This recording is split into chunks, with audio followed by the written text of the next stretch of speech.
Bienvenue à la promesse d'aujourd'hui. Lorsque j'étais étudiant de théologie en Espagne, on recevait aussi des étudiants américains pour apprendre l'espagnol. Et dans certaines dates importantes, ils recevaient leurs parents qui venaient des États-Unis pour rendre visite à ses enfants. Et j'avais amitié avec quelqu'un et son papa est venu.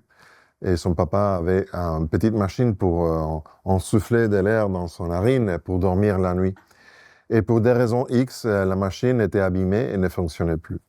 Et puisque avant d'étudier la théologie, j'étais électricien, j'avais ma société et j'étais aussi un technicien en électronique, j'étais appelé justement pour voir si je pouvais réparer cette machine.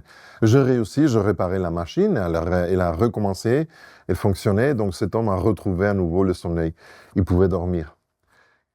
Un temps plus tard, je me suis rendu aux États-Unis, au Texas, et cette famille était là. Et je ne savais pas que cette famille était riche, très riche.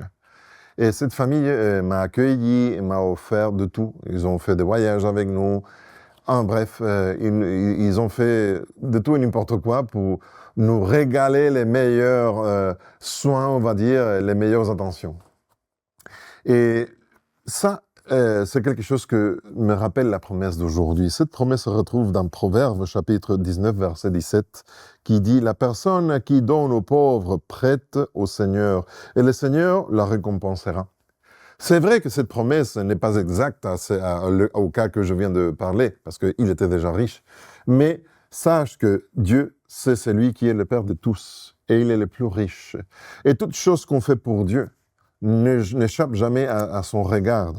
Et il va toujours te récompenser au-delà de ce que tu fais pour les autres. Ça ne veut pas dire qu'il faut faire les choses, faire assistance aux sans-abri, parce qu'on a de l'intérêt caché. On le fait parce qu'il faut, simplement. Mais en tout cas, Dieu le voit et il va revenir auprès de toi. Toute opportunité que tu vas avoir pendant la journée d'aujourd'hui, profite-la, justement, parce qu'il faut, parce que ça fait du bien. Et sache que Dieu va revenir à toi avec beaucoup plus avec des bénédictions qui vont au-delà de ce que tu as fait. Ça, c'est la promesse d'aujourd'hui. Je suis Pedro Torres. Que Dieu te bénisse.